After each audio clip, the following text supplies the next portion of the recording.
troll, Danmar Dayaw. You know, Danmar, with all due respect, you need to stop creating fake account in Facebook. Don't tell a lie. You know, here's my accusations against you, Danmar. You need to stop creating that stupid fake account on Facebook. Oh, because me, I always go to Ate Nenet's store to get her plate eh. She has her own plate. Oh, you know, Ate Nenet says to me, you need to stop. You need to stop. Look at me for what I did to Teacher Vincent or Teacher Gio Malana. I made a fake account. My parents scolded me. I'm the one who created the fake account of Teacher Vincent. And then I'm the one who created the fake account of Teacher Gio Malana, that I harassed them. I harassed him. Oh, I harassed Teacher Vincent. I'm the one who harassed Teacher Gio Malana. What did I do? This is my consequence. As for you, both of you, Sangkay Janjan, Danmar Dayaw, and the other BBM bloggers who were trolls, even Eskel Penumbra and Teacher Kelpabelo, and even Teacher Alexandra Pagkalinawan and Ate Dina Guillermo, all of you, please, all of you, stop creating fake account on Facebook. I know I'm very angry at you, Danmar. When you create Facebook account of fake, what did you do to Cedric? You ruin his art. You frame me up. You framing other people. Like Kuya Rodelio Daguman, even me, even who is framing at. Oh, don't you even know that you're telling a lie? You're a liar, Danmar. You know, for me, when you make fake account, Danmar, the consequence you will pay, it's up to you. When it's the time you create fake account of Kuya Rodelio Daguman, what is this? Oh, you're the one who started this. You should never blame everyone. Do you want to be happen like Paulo Cruzada, Gino Sejon, Jeffrey Sejon, Chima Casandil, Danmar Dayaw?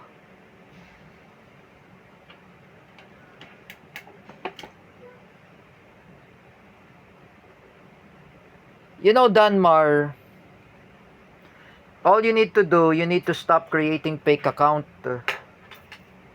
So deactivate that all that you created the fake account on Facebook. Danmar Dayaw. You know, when you create fake account on Facebook, Roy Danmar lang says, sino ba si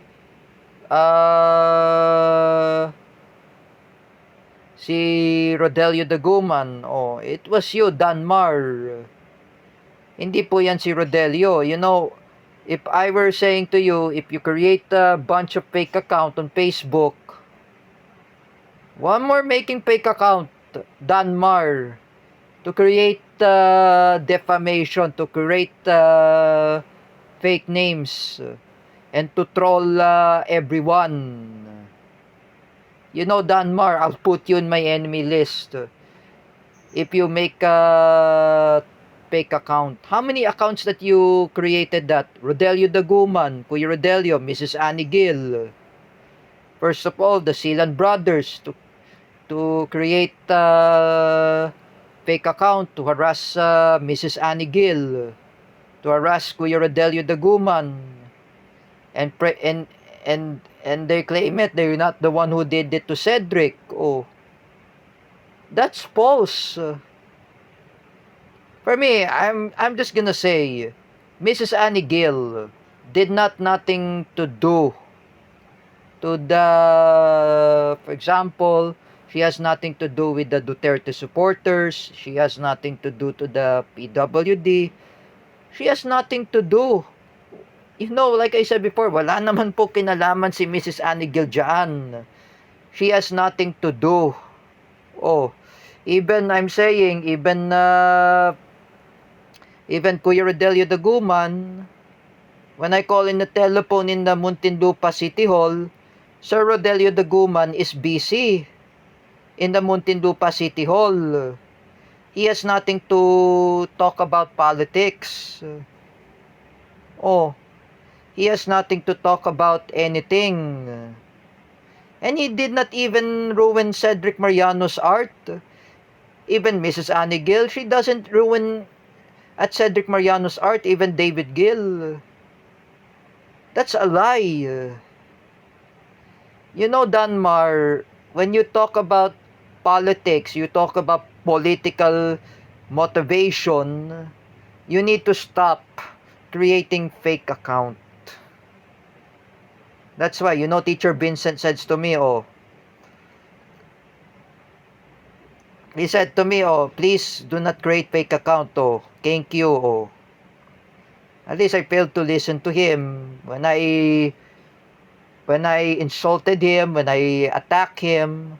It's my fault what I did to him. Oh, when I attack Teacher Gio Malana, when I make fake account, this is my fault what I did to him. When I made the fake account of Ray Lawrence Chuanico, when I attacked the church of David Gill, this is my fault when I made the bomb joke.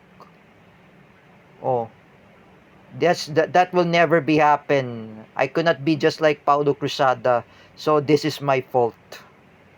Unlike you, Danmar, you need to stop creating fake account.